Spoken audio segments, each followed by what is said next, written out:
you look at the NFL draft. I mean, they brought in Nate Wiggins for a pre-draft visit. He's an outside guy. I said this earlier. I think it's really difficult to move Dante Jackson on to the inside.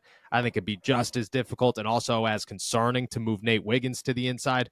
I get it. That's great. But like, it's also essentially a stopgap. Like, hey, this is cool. And then you got to find an outside guy or you're going to turn Nate Wiggins into both. And I don't know. I think that has repercussions that you just don't want to deal with if you're the Pittsburgh Steelers.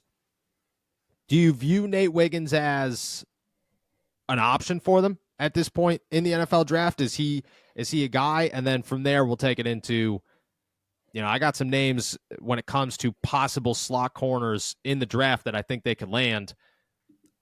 Maybe I'll toss out a couple of those and see if we'd rather him over Nate Wiggins.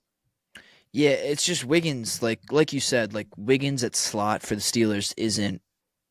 You don't expect that to be a long-term thing. Like it's a stopgap. It's maybe 2 years. And just that just makes me uncomfortable. Like why would we use a premium pick, our first round pick on a guy who's not even going to play the position we want him to play for more than a couple of years? That doesn't really make sense to me. I also think there are going to be better corners available for them at 20 than Nate Wiggins. Like Kool-Aid and Cooper DeJean could still be there.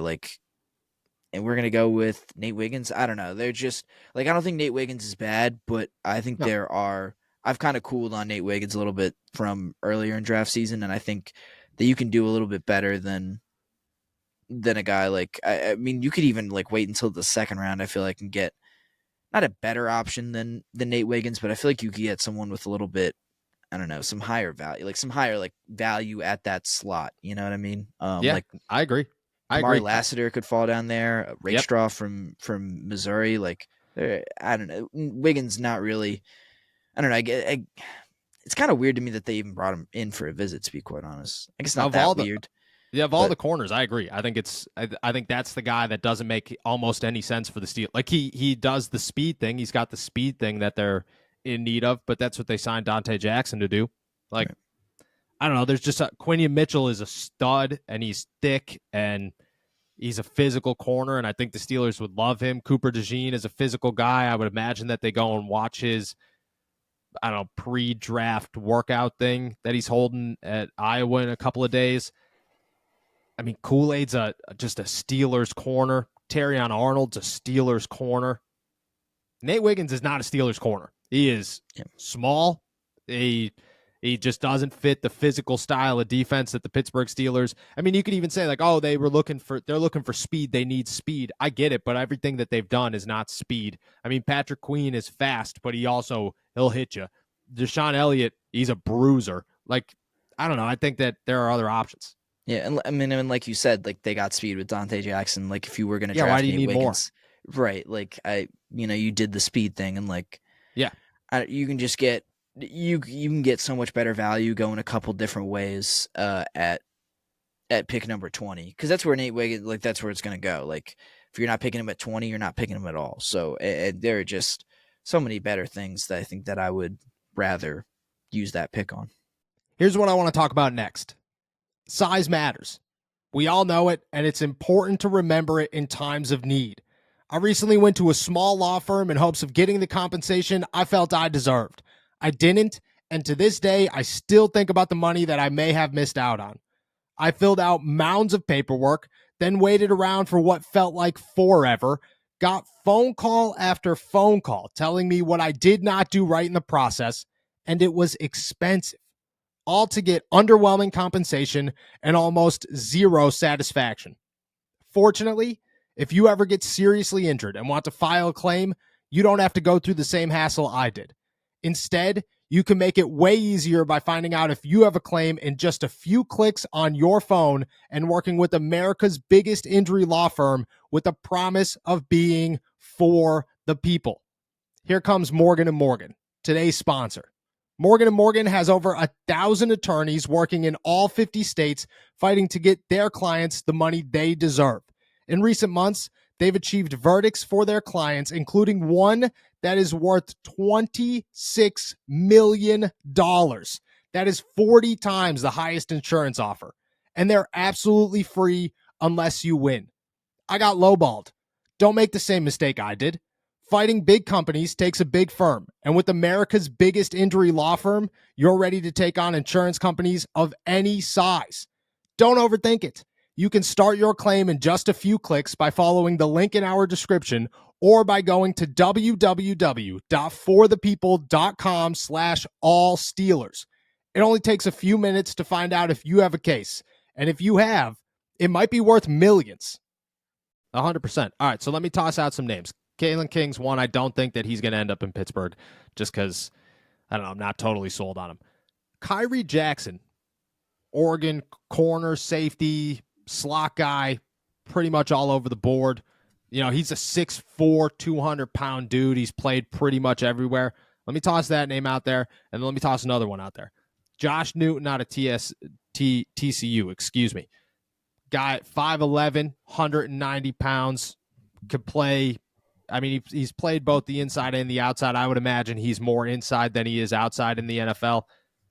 I mean, either one of those names. I think both of them are potential third-round picks, depending on where it goes. Would you be comfortable with the Steelers waiting on a corner until then, taking one of those guys, and is that like good enough to say like, hey, okay, look at they drafted a corner? Yeah, I mean, I would honestly like I think I'm pretty in on them waiting a little bit long. I mean, these guys are. I mean, Newton's pretty like he's a mid round like day 2 guy. It seems like kind of on the edge of day 2, day 3. Jackson from Oregon's like seems pretty solidly day 3. Like I think that you do wait that long, kind of. I think ideally you are waiting that long.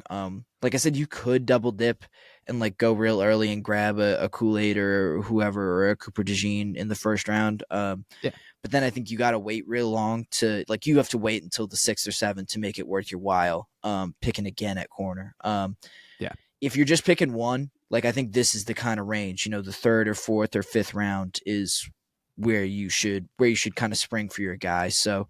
I feel like I'm partial to Jackson just because the physical traits are a little bit better. Newton's got the production on his side, but I don't know. I'm gonna go with the better athlete. I feel like in this situation, dude, Jackson's a stud. 6'4". I mean, he I think his draft stock would have been a lot higher with better production, but 6'4", 190 plus pounds. That's a monster of a man. Like that guy, especially playing corner, like he. Right. You know what I mean? You get like he's not a Jalen Ramsey, but he's got the physique of a Jalen Ramsey. You know, where you're just like that guy's massive. Yeah, and just like some of those guys that you mentioned that can play the slot and play outside, like Devontae Adams or Jamar Chase. Like those guys have some weight on them too. Like they're not just fast. And like if you can move